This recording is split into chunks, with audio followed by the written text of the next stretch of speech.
Mon nom est Lydia, et si je pouvais revenir à l'époque où j'avais 9 ans, je dirais 2 choses à cette petite fille. Premièrement, tu n'es pas folle. Deuxièmement, tu n'es pas l'erreur qu'ils ont prétendu que tu étais. Mais à l'époque, je ne savais ni l'une ni l'autre de ces choses. Tout ce que je savais, c'était que mon dîner paraissait toujours différent sur mon assiette que sur celle des autres. Ma sœur Cassidy, l'enfant soi-disant miracle, avait de la purée de pommes de terre au beurre sculpté en fleurs, un steak qui se détachait de l'os, et des tranches de pêche fraîche dans un bol de verre refroidi avec de la glace. Moi, j'avais du pain grillé sec et du chou bouilli. Quand je demandais pourquoi, ma mère disait: parce que Cassidy a besoin d'énergie. Toi, tu n'es que toi. Je voulais croire qu'il ne le pensait pas vraiment, que peut-être j'imaginais tout ça. Mais ensuite vint la nuit où tout s'est brisé, littéralement. J'avais 13 ans. Je revenais juste de la bibliothèque de l'école où j'étais restée tard, car je ne supportais pas d'être à la maison. L'air y était toujours lourd, comme si je marchais sur un plancher qui pouvait s'effondrer à tout instant. En entrant, je sentis immédiatement l'odeur du steak. Mon estomac gargouilla si fort que j'en ris presque. Cassidy était déjà à table, un festin devant elle, un filet saignant, des asperges à l'ail, des muffins de pain de maïs. J'entrai dans la cuisine et vis mon assiette déjà posée, une tranche de pain, même pas grillée. Un filet de mayonnaise dessus. C'était tout? Où est le reste? Demandai-je, trop fatigué pour faire semblant encore. Mon père était près de l'évier. Il n'aimait jamais être questionné. Il se retourna. Tu poses cette question avec ce ton-là? Je sciai. Ce n'est pas juste. Pourquoi Cassidy a du steak et moi ça? Cassidy ricana. Peut-être parce que je ne ressemble pas à un rat noyé. Ma mère ne bougea pas. Mais mon père, lui, fonça comme s'il attendait ce moment depuis toujours. Il ne cria pas. Il ne menaça pas. Il saisit ma main, la plaqua contre le plan de travail et, de l'autre, attrapa le marteau rouillé du tiroir à bric-à-brac. Cassidy continua de mâcher.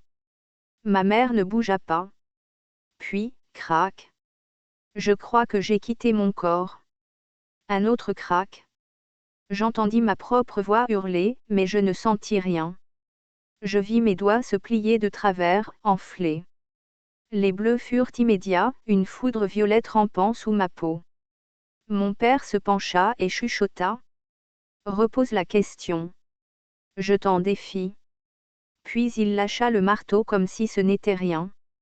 Je tombai au sol. Cassidy termina son pain de maïs. Pas d'hôpital, pas d'excuses, pas de punition. Cette nuit-là, ils m'enfermèrent au sous-sol avec une vieille poche de glace et un chiffon mouillé. Mes doigts pulsaillaient, tordus encore, enveloppés dans un torchon qui sentait l'eau de javel. Je passai la nuit à trembler, à me murmurer de rester en vie. Pas par peur, mais par fureur. Cette nuit-là, je changeai. Mes doigts ont guéri de travers? Aucun médecin ne les a jamais examinés. Ils ne se sont jamais redressés depuis. Et Cassidy, elle, se vantait que l'amour dur rend les choses faibles plus fortes. Mais voilà ce qu'il ignorait, une douleur comme celle-là vous reprogramme. Elle transforme chaque cicatrice en plan directeur. Il pensait que je me briserais et disparaîtrais. Je ne l'ai pas fait. Au lieu de cela, j'ai observé. Je suis restée silencieuse. Je les ai laissés m'oublier. Et ce fut leur première erreur, car j'ai commencé à prêter attention. Mon père avait une routine. Il quittait la maison chaque dimanche soir à 18h30 précise. Il disait que c'était pour des affaires du conseil de l'église, mais il ne revenait jamais avec l'odeur des cantiques. Ma mère avait ses propres secrets, comme s'introduire dans le bureau de l'école après les heures de travail. Elle y travaillait à temps partiel et fouillait dans les fonds de dons. Cassidy était leur chouchoute, mais elle avait plus d'ennemis que d'amis. Elle n'était pas intelligente, juste bruyante. Pas talentueuse, juste privilégiée. Et moi, j'étais l'ombre invisible. Mais les ombres apprennent à comprendre comment fonctionne la lumière. À mes 16 ans, j'avais lu plus de livres que la plupart des adultes n'en liront jamais. Je faisais du bénévolat au théâtre de l'école pour éviter la maison, j'appris l'éclairage de scène, la conception de décors, même comment installer câbles et haut-parleurs. Je prenais des notes sur tout. Et je commençais à travailler dans un refuge pour animaux le samedi. C'est là que je rencontrai Donna. Donna avait une 60aine d'années, dirigeait le refuge comme une base militaire, mais avait des yeux qui savaient trop de choses. Un après-midi, elle vit ma main trembler quand je ramassais une bassine. « Que s'est-il passé à tes doigts » demanda-t-elle doucement. J'ouvris la bouche, la refermai, puis haussai les épaules. « Recette de famille » murmurai-je. Elle n'insista pas. Mais 2 semaines plus tard, elle me tendit un dossier. À l'intérieur, documents officiels, papier d'émancipation, adresse pour un logement, et 3 numéros à appeler si jamais j'avais besoin d'un endroit où aller. « Tu n'as rien demandé, dit-elle, mais je vois tout. » Je n'ai pas pleuré. J'en avais envie, mais je ne l'ai pas fait. Au lieu de ça, je pliai les papiers et les glissai dans mon sac à dos. Je n'étais pas encore prête, mais bientôt je le serais.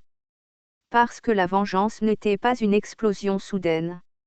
C'était lent, soigneux, silencieux.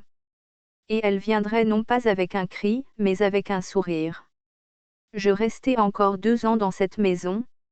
Même après le marteau, même après les doigts éclatés, le sous-sol verrouillé, et les nuits où je dormais d'un seul œil tandis que Cassidy paradait comme une reine de concours.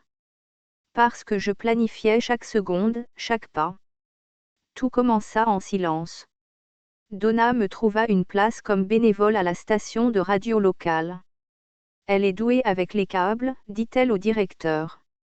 Et juste comme ça, je me retrouvais derrière la console le week-end, ajustant les curseurs, testant les micros, apprenant comment fonctionnait le son, comment une voix pouvait être amplifiée, comment le silence pouvait être enregistré. Je n'appris pas seulement à mixer, j'appris à écouter. Les mensonges de mon père étaient toujours les mêmes. Conseil de l'église, réunion tardive, appel de travail. Mais je savais où il allait réellement, le dépôt de camions sur Old Marlin Road. Une fois, je l'ai suivi à pied pendant plus d'1 heure juste pour confirmer. Là, il rencontrait des hommes en bottes coûteuses, parlait à voix basse, et chargeait des caisses dans des fourgonnettes sans signe distinctif. Mais je ne m'intéressais pas à ces affaires.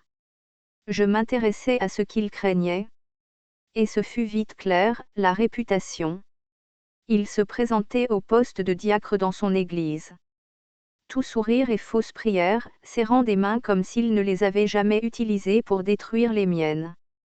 Cassidy filmait des TikTok mignons sur les valeurs familiales et les dîners avec papa. Et ma mère, elle, était désormais présidente de l'association des parents d'élèves et détournait l'argent des sorties scolaires. Il bâtissait un héritage de mensonges. Et moi, je comptais l'incendier avec quelque chose de plus puissant que le feu, la vérité. Un soir, pendant qu'il était à l'un de leurs dîners familiaux chez Applebys qui ne m'incluait jamais, j'installai un dispositif d'écoute bon marché dans le salon. Un vieux pack micro recyclé de la station de radio, caché sous le vieux fauteuil inclinable.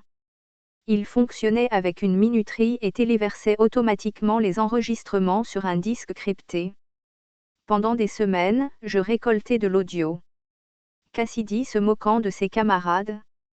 Ma mère disant, on reprendra encore un peu de l'argent de la vente de gâteaux, personne ne vérifie jamais.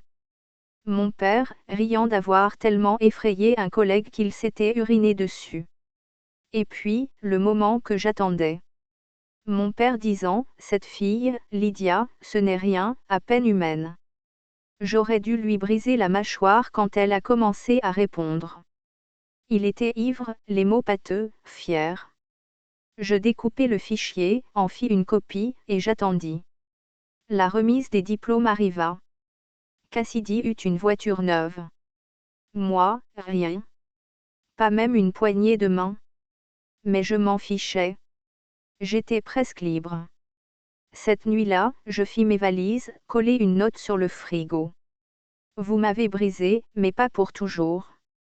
Gardez le pain grillé. J'ai une plus grande table maintenant.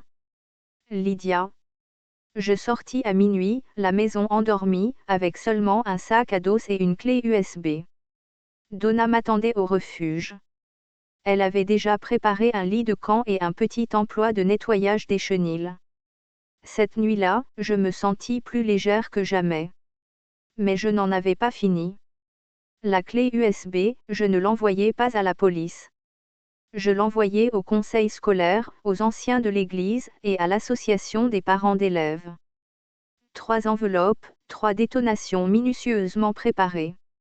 La première contenait toute l'archive vidéo TikTok de Cassidy, y compris ses fausses œuvres de charité pour des vues. La seconde, des enregistrements de ma mère plaisantant sur le détournement de l'argent des sorties scolaires et se moquant des enfants pauvres endettés à la cantine. Et la dernière enveloppe, le joyau, contenait la confession de mon père. Cette fille, Lydia, ce n'est rien, à peine humaine. J'aurais dû lui briser la mâchoire quand elle a commencé à répondre. Le même jour où ces lettres arrivèrent sur les bureaux, je mis en ligne un podcast. Un seul épisode, ma voix seule, intitulé La fille de trop. J'y disais la vérité, chaque centimètre d'elle. Pas de nom, pas de calomnie, juste mon histoire enveloppée dans une narration calme, adoucie par une musique de fond de la station de radio. Ce n'était pas de la rage, c'était de la paix. Au coucher du soleil, l'épisode comptait 2000 téléchargements, puis 10 000. Puis il devint viral sur TikTok, grâce à quelqu'un qui avait extrait cette phrase. Quand on brise les doigts d'un enfant, on lui apprend à taper sa propre vérité. Cette phrase devint une tendance. En une semaine, ma famille était en flammes. Pas littéralement, mais socialement. Les sponsors de Cassidy la lâchèrent. Ma mère dut démissionner de l'association des parents d'élèves. Et mon père, l'Église vota pour le retirer du conseil. Il ne savait pas d'où ça venait. Il accusa les haters d'Internet.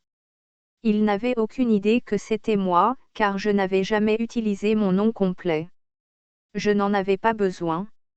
La vérité portait son propre tonnerre. Mais je n'en avais pas encore terminé, car il restait une chose. La maison. Celle où j'avais grandi, où l'on m'avait enfermé au sous-sol, où mes os avaient été brisés. Où le silence servait de monnaie et la douleur de mobilier. Il me restait une dernière chose à faire. Un mardi, je vis l'annonce paraître. Maison de 4 chambres à rénover, propriétaire cherchant une vente rapide. Offre bienvenue. L'adresse. Ma vieille maison. Il s'avéra qu'après la perte du poste de mon père à l'église et l'arrêt des revenus d'influence de Cassidy, les choses s'étaient compliquées. Ils avaient cessé de payer l'hypothèque. Puis vinrent les lettres, puis l'avis de saisie. Je regardais tout cela se dérouler en silence.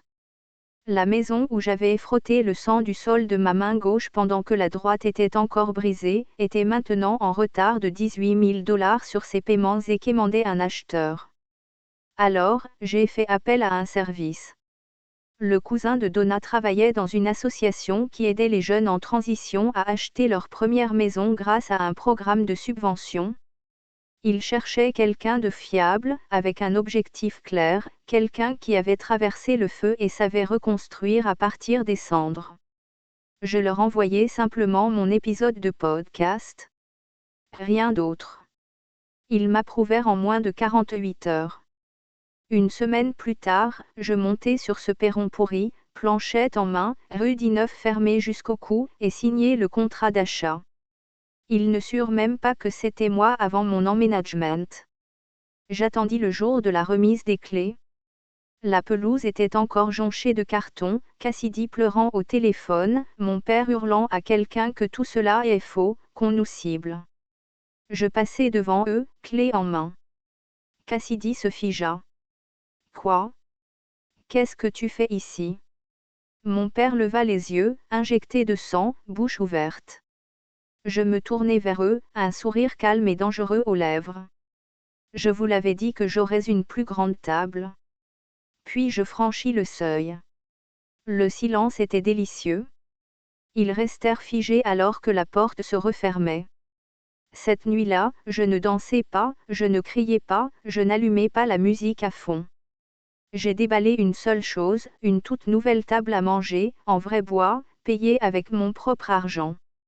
Et dessus, je plaçais 3 objets, un enregistreur, ma radio de main fracturée datant de 2 ans, et une plaque portant le nom, Lydia Holloway survivante, pas servante.